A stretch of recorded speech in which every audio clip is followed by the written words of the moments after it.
اور ساؤنڈ بند ہو گیا، اللہ نہ کرے، ہوا ساؤنڈ بند ہے اور کوئی اٹھتا ہے کہ ساؤنڈ بند ہو گئے، اب پریشان نہ تھیو، میں چاند آرڈر دے دیتے جی، پریشانی ہماری آواز نہیں، اور کہ میں چاک چھوڑیے جی، ہم اب چائے سے بھی نہیں خوش ہوتے، اس کے بعد پھر پریشان، کوئی ادھر سے اٹھتا ہے اور وہ کہتا ہے، ملازم صاحب کہتے ہیں نہیں پریشانی کی ضرورت ہی نہیں، میں حلوہ کھایا نہیں، میٹھا ہے اچھا لگتا ہے، مگر اب حلوے سے بھی لوگ خوش نہیں ہوئے، نہ چائے سے نہ حلوے سے، کوئی بندہ دوڑتا ہوا آئے گا اور کہے گا میں پیٹرول گھن آیا جی، بس اس کی بات سن کے ہماری سانس چلے گی کہ اتنی محنت کی اور پیٹرول ختم ہو گیا، وہ اس وقت ضرورت ہماری پیٹرول کی تھی، جنریٹر کی تھی، چائے حلوہ کھانے ہماری ضرورت تھی، مگر اس وقت ان کا مزہ نہیں آئے گا۔ یہ وقت ہے نسل مصطفیٰ کا، یہ وقت ہے میرے آقا کو کفر نے تانے دیے کہ نبی دا بوا بند، نبی کی نسل ختم، نبی صلی اللہ علیہ وآلہ وسلم کا کوئی نام لینے والا نہیں ہوگا، نبی مکرم کا نقصان ہو گیا، اور جبرائیل کہے آقا غم نہ کرے، جنت کی خوشخبری لے آیا ہوں، آقا غم نہ کرے میں قرآن لے آیا ہوں، آقا غم نہ کرے میں ثواب لے آیا ہوں، جبرائیل یہ ساری باتیں درست، کوئی ایسی بات کر کے مصطفیٰ مسکرا پڑے، کوئی ایسی بات کر کے آقا کے دل کا بوجھ ہلکا ہو گیا۔ حضور شیخ الاسلام فرماتے ہیں کہ بیٹا فوت ہوا، دنیا نے تانے دیے کہ بیٹا فوت ہو گیا، نسل ختم، جبرائیل علیہ السلام آئے، یا رسول اللہ غم نہ کیجئے، لوگوں کی نسلیں بھی چلے بیٹوں سے، اور آپ کی نسل بھی چلے بیٹوں سے، دنیا کے خاندان بھی چلے بیٹوں سے، اور آپ بھی محتاج ہو بیٹوں سے، نہ رب نے بیٹا لیا اس لیے ہے کہ دنیا کو پتا چل جائے کہ تم محتاج ہو بیٹے کے، رب مصطفیٰ کا بیٹا لے لیا، اب غم نہ کر، انا دوینا کل کوثر، میرے مصطفیٰ بیٹا نہیں ہے تو کیا ہوا، انا دوینا کل کوثر، رب نے آپ کو بیٹی فاطمہ کوثر عطا فرما دی۔ تکبیر، نعرہ رسالت، نعرہ حیدری، ذکر امام علی مقام، ذکر مصطفیٰ۔ کوثر اس خاتون کو کہتے ہیں جس کو اللہ کثرت سے اولاد عطا فرما دے، کوثر اس بی بی کا نام ہے جس کی اولاد بہت زیادہ ہو، کوثر اس کو کہتے ہیں، فاطمہ الزہرا کے پاک اسماؤں میں سے ایک نام کوثر ہے، فرمایا انا اعطیناک کل کوثر، یہ کہتے ہیں نا کہ بیٹا نہیں ہے، نسل ختم ہو جائے گی، رب نے سیدہ طیبہ فاطمہ الزہرا کا بابا بنا دیا آپ کو، لوگوں کی نسلیں چلے گی بیٹے سے، ان شان آقا هو الابتر، میرے مصطفیٰ یہ جو تانے دیتے ہیں ان کا کوئی نام لینے والا نہیں ہوگا، ان کا کوئی ذکر کرنے والا نہیں ہوگا، رب جو فاطمہ دے رہا ہے، زمین کے جس کونے میں قیامت تک چلے جاؤ گے، فاطمہ کے بیٹے سید لوگوں کے دلوں پر راج کرتے رہیں گے۔ تانے دینے والوں کے آج نام نہیں ہے، نہ ان کا شجرہ ہے، مدینہ سے لے کے کربلا تک، کربلا سے لے کے ان ریت کے ٹپوں تک جہاں جائیں گے، علی تیری اولاد سید ہمارے آنکھوں کا سرما بن گئے ہیں، آج بھی نسل مصطفیٰ ہے۔ انا اعطیناک الکوثر، اللہ نے فاطمہ الزہرا کا ذکر فرمایا ہے، گویا اہل بیت کے لیے اللہ نے خاتون کا انتخاب فرمایا ہے، سیدہ طیبہ فاطمہ الزہرا کو اللہ نے حسن بھی عطا فرمایا اور حسین بھی عطا فرمایا ہے۔ فصلی لربک وانحر، یہ دو حکم ہے کہ آپ نماز پڑھیں اور قربانی دیجئے، بہت پوری توجہ کریں تاکہ بات سمجھ آ جائے، نماز پڑھیں، قرآن حکم دے رہے ہیں، قرآن حکم سنا رہا ہے کہ اللہ فرما رہا ہے میرے مصطفیٰ آپ نماز پڑھیں، قرآن نازل ہوا جب ہمارے نبی کی عمر تھی 40 سال، کتنی تھی؟ آج قرآن کہتا ہے کہ آپ نماز پڑھیں، قرآن تو ہمارے آقا کو آج نماز یاد دلا رہا ہے؟ مکہ کے کافر کہتے ہیں کہ جب محمد مصطفیٰ کی عمر 25 سال تھی وہ تب سے نماز پڑھ رہے ہیں. جب 20 سال تھی تو آقا غار حرا جایا کرتے تھے. صحابہ کرام نے پوچھا یا رسول اللہ، جب آپ قرآن سے آنے سے پہلے آپ خانہ کعبہ میں نماز ادا فرمایا کرتے، ابھی قرآن نہیں آیا، ابھی لوگوں کا اسلام کو نہیں پتا، مگر حضور صلی اللہ علیہ وآلہ وسلم نماز ادا فرماتے تھے. صحابہ کرام پوچھتے تھے یا رسول اللہ، آپ کے ساتھ ایک خاتون ہوتی تھی چادر میں چھپی ہوئی اور ایک چھوٹا سا بچہ ہوتا تھا. میرے آقا نے فرمایا کہ اس وقت جب محمد مصطفیٰ نماز پڑھا کرتے تھے، چادر میں جو خاتون میرے ساتھ نماز پڑھتی تھی وہ فاطمہ الزہرا کی اماں خدیجۃ الکبریٰ ہوا کرتی تھی. یعنی دنیا ابھی کلمے سے نہیں واقف، لوگ ابھی اسلام سے نہیں واقف، ابھی جبرائیل زمین پر وحی نہیں لایا. فاطمہ کا بابا بھی نمازی تھا، فاطمہ کی اماں بھی نمازی تھی. اور یا رسول اللہ، وہ چھوٹا بچہ جو آپ کو دیکھ کے سجدے اور رکوع کیا کرتا تھا، میرے آقا نے فرمایا وہ بچہ جو میرے ساتھ بچپن میں نماز پڑھا کرتا تھا قرآن کے آنے سے پہلے، وہ حسنین کا بابا علی ابن ابی طالب ہوا کرتا تھا. دنیا ابھی نمازوں سے، روزوں سے، کلموں سے، قرآن سے، نبوت سے واقف نہیں ہے. ارے حسین تیرا بابا بھی نمازی تھا، تیرا نانا بھی نمازی تھا. نعرہ تکبیر، نعرہ رسالت، ہاتھ بلند کر کے نعرہ حیدری. اے قرآن، تو آج میرے آقا کو حکم دے رہا ہے، اللہ کا پہنچا رہا ہے، میرے آقا تو پہلے سے نمازی ہے. اور پھر قرآن نے کہا قربانی دیجئے. قربانی کی بہت ساری قسمیں ہیں، مگر میں صرف اسی قربانی کی بات کرتا ہوں جو آپ اور میں دیتے ہیں. بکرے ذبح کرنا، بھیڑ ذبح کرنا، اونٹ ذبح کرنا، گائے ذبح کرنا. قربانی کا جب مہینہ آتا ہے تو ہم قربانی دیتے ہیں اور منڈیوں میں جاتے ہیں، بکرا ڈھونڈتے ہیں، سینگ دیکھتے ہیں، ٹانگیں دیکھتے ہیں، منہ کھول کے دانت دیکھتے ہیں. نہیں جی قربانی ہوئے بکرا سونا ہوئے، دانت بھی ٹھیک ہون، پیر بھی ٹھیک ہون. ہم منہ کھول کھول کے منڈیوں میں بکرا دے، تھوڑا سا ٹیڑھا چلے، سستا بھی ملے، ہم قربانی کے لیے. اب یہ بتائیے، یہ شرطیں کسی مولوی نے، کسی پیر نے، کسی محدث نے نہیں رکھی، یہ اللہ نے رکھی ہے. اللہ نبی نے بتایا لنگڑا ہوگا تو قربانی قبول نہیں، سینگ ٹوٹا ہوگا تو قربانی قبول نہیں، بیمار لاغر بہت زیادہ ہوگا تو قربانی قبول نہیں. اب آپ بتائیے سینگ ٹوٹنے سے کوئی گوشت خراب ہو جاتا ہے؟ بولے. لنگڑے ہونے سے کوئی گوشت خراب ہو جائے گا؟ سال بھر تو کسائی یہی ذبح کرتے ہیں، ٹانگ ٹوٹ گئی تو سستا مل گیا، سینگ دانت ٹوٹ گئے تو سستا مل گیا. سال بھر تو ہم یہی کھاتے ہیں. اپنے گھر میں کوئی بکرا تھوڑا سا بیمار ہو گیا تو ذبح کر کے کھا لیتے ہیں. مگر اللہ نے فرمایا قربانی دو گے تو سینگ بھی دیکھوں گا، پیر بھی دیکھوں گا، صحت بھی دیکھوں گا، عمر بھی دیکھوں گا. سال سے ایک دن کم بھی ہوا تو رب نے فرمایا نہیں قبول کروں گا. ایک دن بھی کم، موٹا ہے مولا تازہ ہے کہا نہیں، اگر ایک دن بھی بکرے کا کم ہوا تو نہیں لوں گا. اتنی سختیاں. ہاں. اور پھر فرمایا لن ینال اللہ، کہ یہ نہ کہو کہ گوشت اللہ تک پہنچتا ہے، خون اور گوشت اللہ تک نہیں پہنچتا، وہ ہم نے کھانا خود ہے. مگر اللہ نے شرطیں رکھ دی کہ قربانی اللہ بڑا صاف ستھرا کر کے قبول فرماتا ہے. یہ آپ کی اور میری قربانی ہے. تیری طاقت اونٹ کی تھی، اس کی طاقت گائے کی تھی، اس کی طاقت دمبے کی تھی، اس کی طاقت بکرے کی تھی. مومن اپنے مقام کے مطابق قربانی کرتے ہیں. اور غریب کو اللہ پابند بھی نہیں کرتا. جو غریب ہے اسے اللہ نہیں کہتا تو قربانی کر، اسے کہتا ہے تو نیت کر لے، اللہ تمہیں ثواب عطا فرما دے گا. قربانی صاحب نصاب کو، طاقت والے کو اللہ حکم دیتا ہے. یہاں جب قرآن نے کہا میرے مصطفیٰ نماز پڑھیے، آقا پہلے سے پڑھتے ہیں، قربانی دیجئے.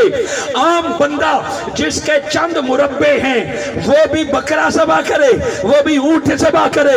مصطفیٰ کو رب نے قربانی کا حکم دیا. اب ہمارے آقا کیسے قربانی کریں گے؟ کیا حضور صاحب نصاب ہیں؟ آپ امیر ہوں گے تو ذبح کریں گے، آپ کے گھر میں اپنا مال ہوگا تو ذبح کریں گے، مگر ہمیں لوگ بتاتے ہیں کہ 3 دن تک نبی کے گھر میں چولہا نہیں جلتا تھا۔ نبی کا کوئی مہمان آتا تو میرے آقا اعلان فرماتے کوئی ہے جو آج میرے مہمان کو کھانا کھلائے؟ نبی کے گھر میں کچھ نہیں ہے۔ اور کافر مسلمانوں کو تانا دیتے تھے کہ تمہارے نبی کے گھر کے اندر کھانے پکانے کا نہیں، اور تم بھی مسلمان ہو رہے ہو، وہ تمہیں کیا کھلائے گا؟ سوال ذہن میں پیدا ہوتا ہے کہ امیر بندہ تو قربانی کر لیتا ہے، اللہ نے تو نبی کو ڈائریکٹ حکم دیا آپ قربانی کرے، اب نبی مکرم کیسی قربانی پیش فرمائیں گے؟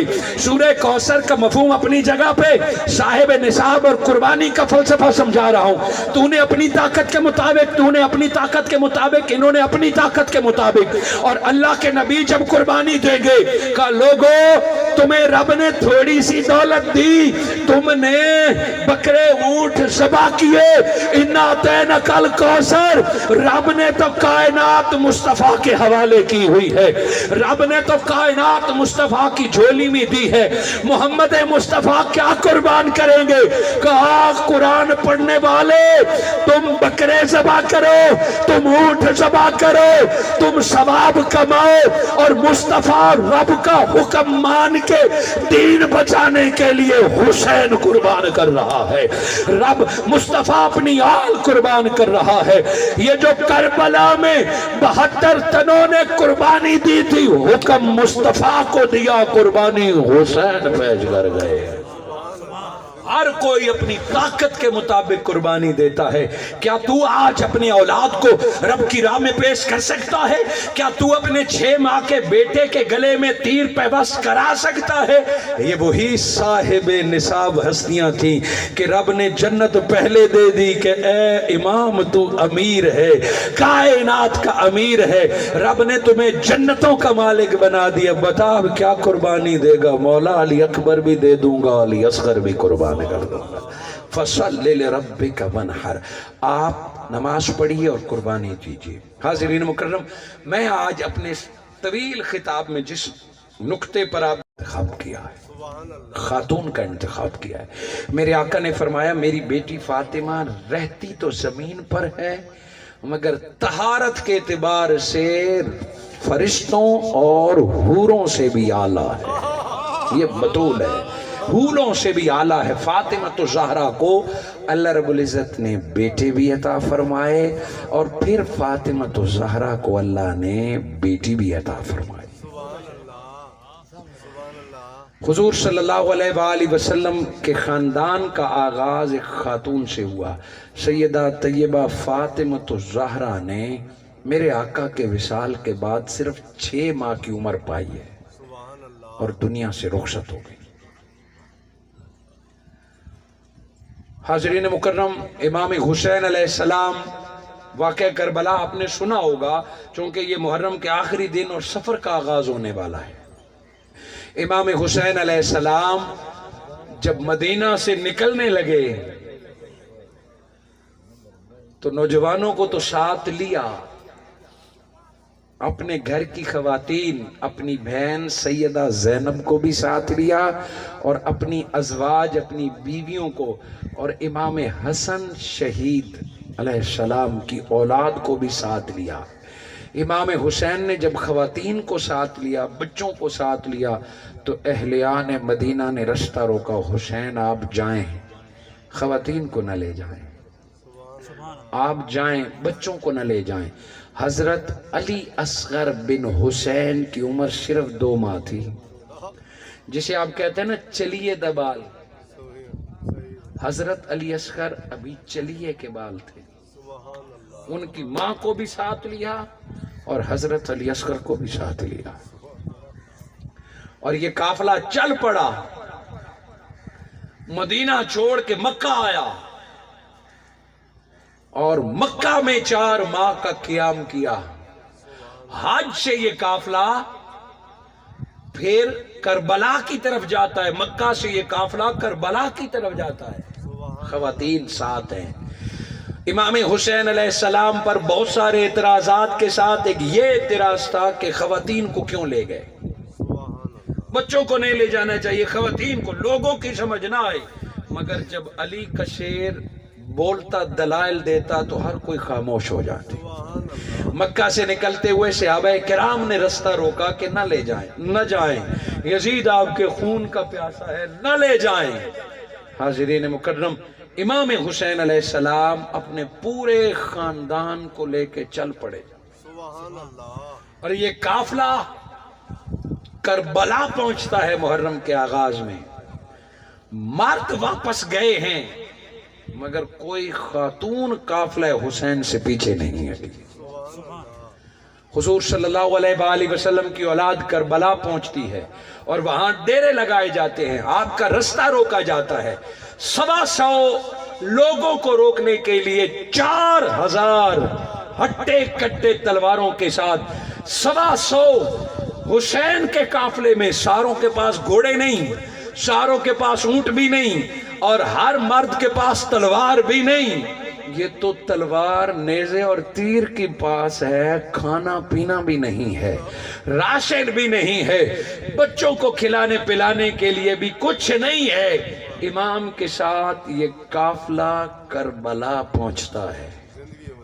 خواتین کے لیے امام حسین علیہ السلام نے خیمے پیچھے لگائے، پھر اپنے مردوں کے لگائے، پھر امام حسین نے اپنے آوان اور قربانی دینے کو، اور سب سے پہلے ابھی جس غازی عباس کا ذکر سن رہے تھے، سب سے پہلے دشمن کے سامنے حضرت عباس نے اپنا خیمہ لگایا ہے. حضرت عباس نے سب سے پہلے اپنا خیمہ کیوں لگایا ہے؟ فرمایا مجھے رب نے زندگی ہی حسین کی حفاظت کے لیے دی ہے. حضرت فاطمہ الزہرا جب دنیا سے رخصت ہو گئی، حضرت فاطمہ الزہرا کی زندگی میں حضور صلی اللہ علیہ وآلہ وسلم نے حضرت علی کو شادی سے منع فرمایا تھا. جب فاطمہ الزہرا دنیا سے رخصت ہو گئی، حضرت علی شیر خدا کے جو کہ بچے چھوٹے تھے، حسن و حسین چھوٹے تھے اور گھر کا نظام بھی چلانا تھا، شادی کا مشورہ ہونے لگا تو حضرت امام حسین علیہ السلام کہ بابا حضرت علی شیر خدا نے جب اجازت دی کہ میری شادی کی جائے تو پتہ ہے حضرت علی شیر خدا نے فاطمہ الزہرا کے بعد شادی کے لیے جس خاتون کا معیار دیا کہ اس خاتون کا باپ بھی بہادر ہو، ددحال بھی لڑنے والا ہو، ننہال بھی لڑنے والا ہو، اس کا ددحال کا شجرہ بھی سارا موجود ہو، ننہال کا شجرہ بھی سارا موجود ہو، اور وہ عورت ان صفات کی لائق ہو تو علی شادی کرے گا. وہ آپ جنگجو بہادر اور لڑنے والے قوم کے خاندان کی بیٹی سے شادی کرنا چاہتے تھے، کسی کو سمجھ نہیں آیا. آپ کے لیے شادی کی تلاش میں نکل کھڑے ہوئے، جب شادی کی، رشتہ ڈھونڈا تو آپ کے پاس آئے، علی ہم نے لڑکی تو ڈھونڈ لی ہے، اللہ کا کرنا یہ ہے کہ اس کا نام بھی فاطمہ ہے. یہ ساری صفات جو آپ نے بتائی، اس خاتون کا نام بھی فاطمہ ہے. حضرت علی شیر خدا تھوڑی دیر پریشان ہوئے، چپ ہوئے، مگر بیک گراؤنڈ ننہال کا، ددحال کا، صفات، ذات، پردہ، کردار سارا سن کے آپ نے شادی کے لیے ہاں کر دی. اور پتہ ہے دوستو، پہلی بات آپ نے اپنی زوجہ سے کیا کہا؟ میری زوجہ، میرے علم میں آیا ہے کہ تیرا نام فاطمہ ہے. ہاں کہ لیکن علی تجھے فاطمہ کہہ کے نہیں بلائے گا، علی فاطمہ کہہ کے تجھے نہیں بلا سکتا. تجھے پتہ ہے فاطمہ نبی کی بیٹی، خاتون جنت اور میری زوجہ ہے. کہ میں تو چلو فاطمہ بلا لوں گا، کسی دن میں نے تمہیں فاطمہ کہہ کے بلایا اور میرے شہزادوں نے اپنی ماں کا نام سن کے انہیں ماں یاد آ گئی تو علی سے یہ برداشت نہیں ہوگا کہ میں تمہیں فاطمہ پکاروں اور میری زینب کو، میرے حسن کو، میرے حسین کو اپنی ماں یاد آ جائے.